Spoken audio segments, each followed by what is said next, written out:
Of course, they always stop when I come out. It's late in the afternoon. There's usually not singing going on this late. Cosmo here tries to chime in. He just sounds like a goose being strangled. He is not a good egg song sing-along kind of guy. Now Laddie-Roo, he doesn't sing along with him now that he's not in there, but Laddie's a good egg song singer. What? What? Meow?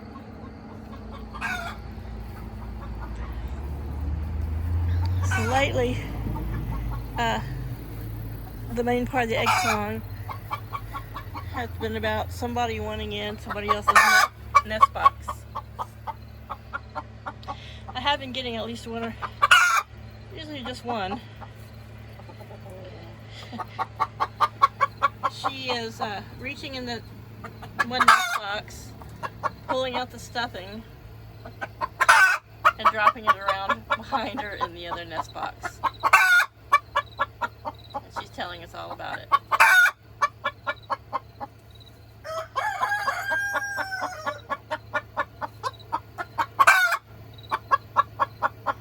That's why we can't have nice things.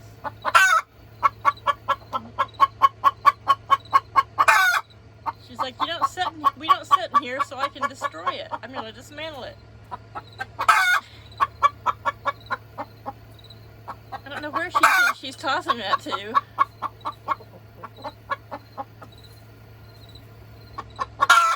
That is why I built the other nest boxes, because they're a lot bigger. Yeah, she thinks she's nesting. What's up, Flower? What are you doing?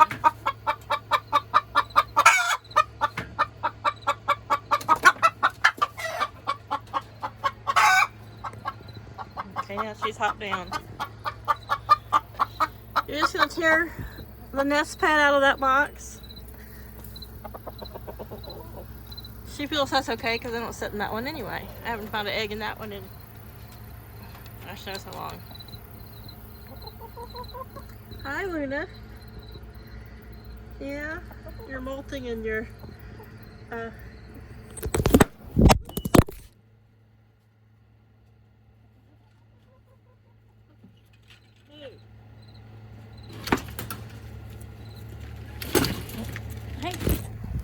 Okay, yeah, I dropped the phone. He's like, you got the red Crocs on. You know that's not allowed. It's forbidden. Get.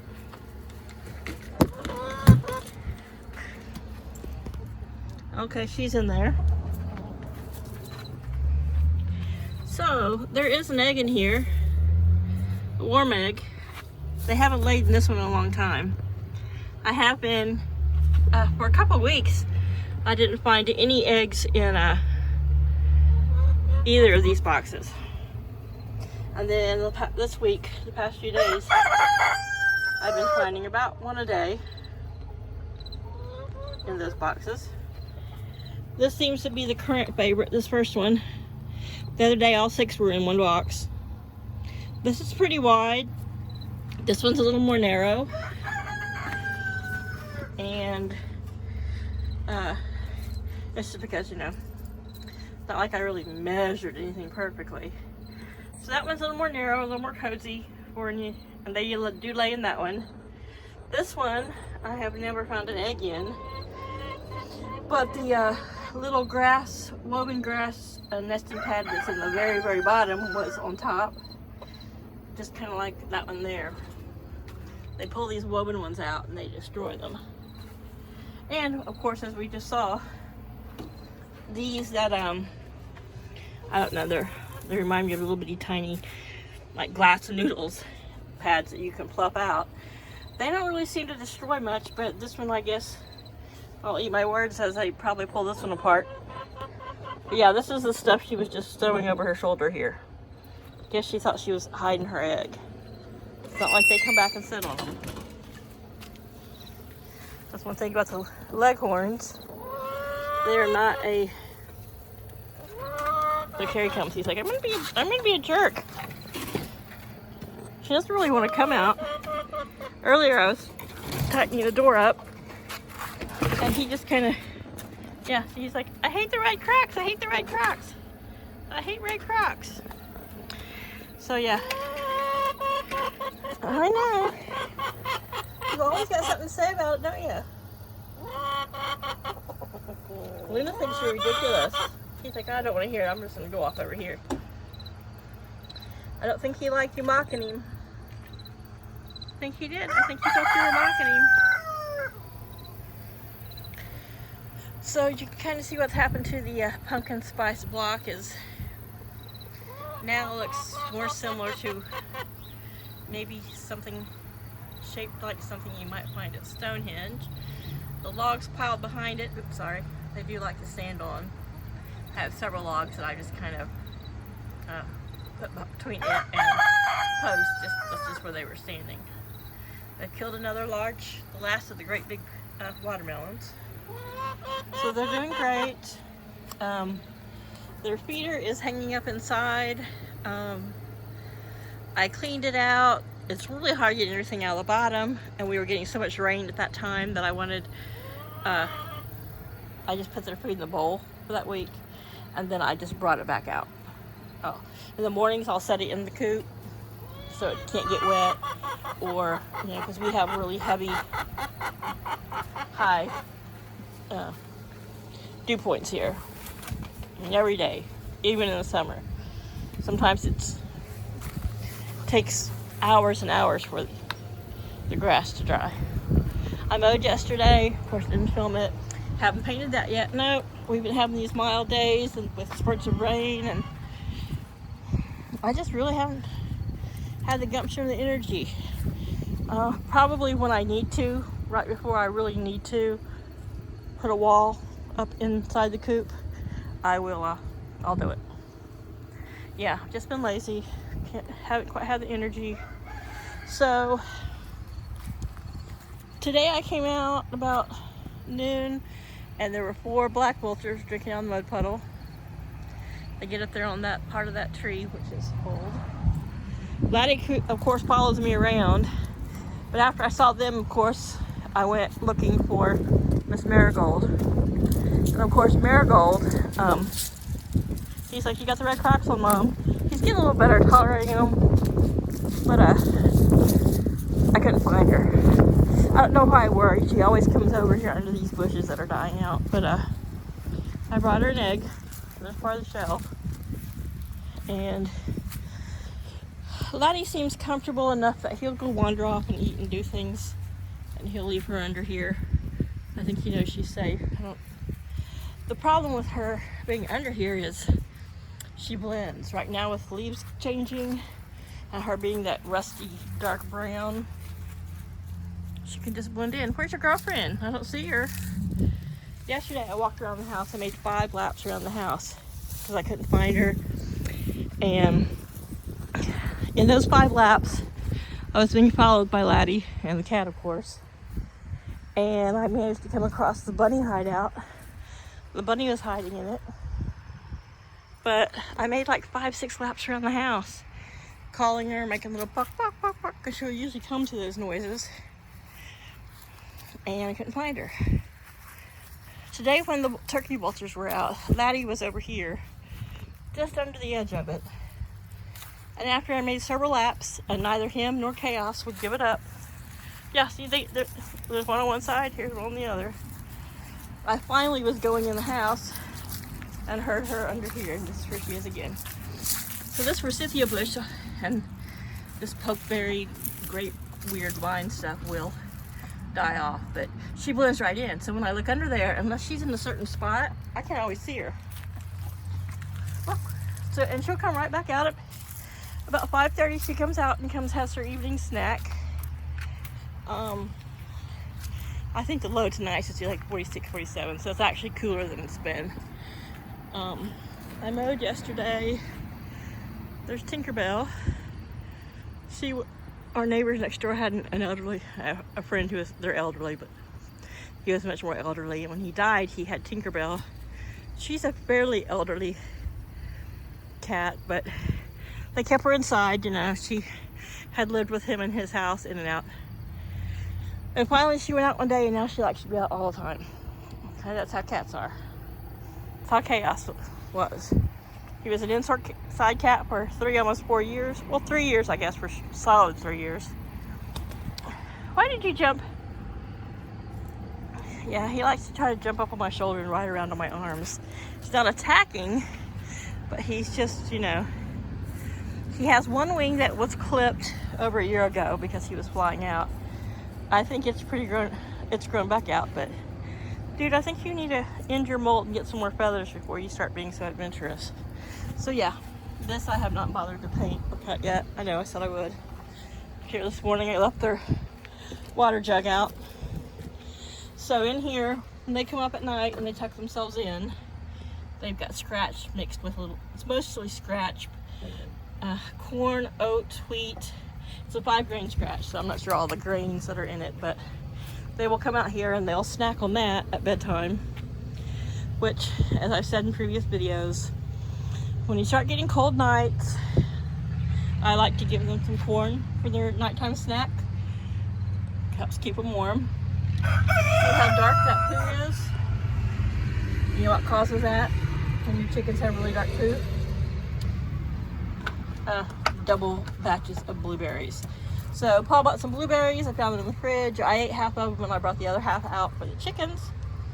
And later in the afternoon, he got up, potty break or snack break or something, and I saw him and he's like, yeah, I might have mentioned that I saw that he went to the store or something. I can't remember. We don't have a lot of conversations, and so I don't really think about what we talk about because it's never about anything significant. And he's like, yeah, I fed him all a bunch of blueberries this morning. I'm like, yay, because I didn't know you did that. And 4 hours, 5 hours later, I give him a bunch more blueberries. So that means I have to, now when I'm wandering out here, I have to check my shoes for blueberry poo. I already have to check them for. Oh, looks like they worked on this. Worked on their piece of watermelon. It was a huge melon. And after I threw it over the fence, yeah, I know you worked on it. I can see the telltale signs of your crooked beak scratching in it. It didn't break.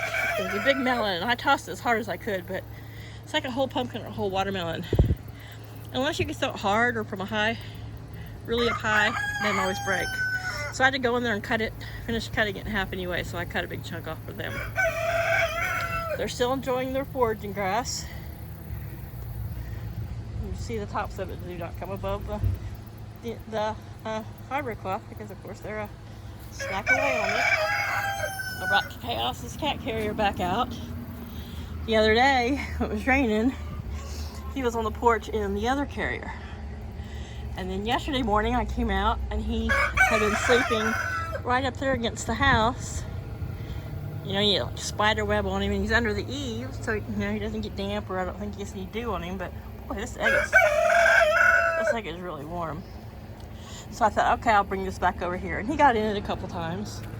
But then last night, I told you to leave her alone. She doesn't have enough feathers to be playing with you. She's really molting. He doesn't really, except for what he pulls in her head, but I wish he would leave her alone. She doesn't want to play hanky-panky games with you. She's in the middle of molt. She doesn't even want to lay an egg. Let's see. Now he's going to bow up. See, Laddie-Roo's like, oh, I'm going back over here. Laddie-Roo's, of course, following me. He does not come around the fence much, and I've noticed after the first few days, Marigold didn't come and hang around the fence anymore either. I thought, I kept watching that thinking if she stays along the fence with them, I'll try to see if she's wanting back in, or, or she's just hanging out as like, that makes her feel like she's got company. But no, she hangs out with Laddie, and she goes under the bush, and so I told Paul when we can, let's grab some more T-posts and some more chicken wire, and I'm going to make them a little temporary winter yard. I've decided that I think I'm going to come across here from the tree and try to get Paul to push that pallet a little bit further down. They do like to stand on it. I like the idea that it'll be inside their little area and they can get up and stand on it and not be on damp ground. But I'm going to enclose the back part of the coop and come around to this side. And so that when it's cold weather, cold winter, and the bushes are all dead and it's really not a place for them to be hiding under there, that they can they'll be confined to the yard for the winter. I think it'll just be safer. Those big holly trees out front, you see it right there in the background, both of those stay green all year. So I just don't want them getting under there. The further they stay from the street and where people walk their dogs, the better.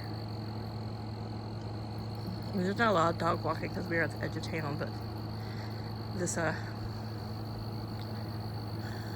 horrible housing condition behind us has sidewalks everywhere, but they decide they're still going to come and walk their dog along our yards and let them poop. Yeah.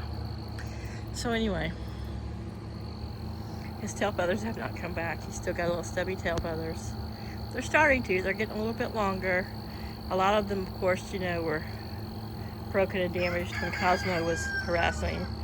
His little pants are fluffing back out a little bit. Call them his britches. I was feeling on them yesterday, and he decided that meant he didn't like that, so he jumped up on my shoulder and wanted me to walk around with him on my shoulder. He's not too heavy for me to do that. He's just so big. That is, you know, he wants to peck at my earrings. His feathers get on my ear. If he's got poo on his feet, then his poo is on my clothes and up near my nose. And I'm afraid he's gonna poo on me. And that he'll poo on me and I won't know it, and then I'll sit down and I'll get poo everywhere. Yeah, he's okay this close to the yard because I'm here, but I've noticed if Marigold's not hidden, he's right with her, but if she's got herself well hidden under a bush, he'll wander off and have snacks and patrol the yard. But the farthest they've gone is making a lap around the house, which is pretty good. Alright, I'm gonna let you guys go. I came out to get some egg song, and of course they, you know, they don't like to sing on camera. Yeah, they never make it on any kind of singing chicken show. And of course they're horrible singers. I was hoping Laddie would join them. Like I said, he has a great egg song voice, but Cosmo, he likes to charge me at the fence. He's young, full of vim and vigor, and I would say he's at least 1.5 times Laddie's size. I'll watch him close this winter because he does have a traditional style comb. Laddie has a rose comb, which would do so much better in cold weather. But we don't get the kind of freezes in cold weather that I need to really worry about the combs on any of my birds. So anyway, I'm gonna go back in. This morning I had to leave the screen door in the front open because there was a little bird caught in the front porch. So Laddie was up in there exploring. Y'all be nice. See, he doesn't peck him, just like, hey. Chaos, I don't think he wants to kiss you that way. He's like, it's bad enough you sniff my butt. You don't need to sniff my breath. Yeah. Oh, it's so pretty when you fluff out your hackle feathers that are thin. Be nice when they grow in. Yeah, they're looking a little thin. They're not old enough to be flitting yet. He's keeping an eye on stuff. Now he'll go back up front. He'll have a snack on the way. And he'll go check on Marigold. It's probably getting close to 4 o'clock, so he'll start slowly ushering her towards the house. Alright. Yeah, giant 4-foot marigolds here that are still growing. And Marigold's named for these. What's her namesake there, these dark ones? Alright, I'm rambling. I'll leave you here with Zin Zin, who was singing earlier. She's the Easter egger. She's the only green egg I'm getting, and she's getting bigger and bigger. Though I'm getting various shades of brown, from a lighter pink, which pinkish brown, to brown. And then from the leghorns, it's a brown egg combined with a white egg, so it's more of just, it's not what you would call eggshell white, it's just a creamy colored egg. It's very pretty though. Alright. Bye y'all. Like we're busy. We're eating bugs, whatever we can find.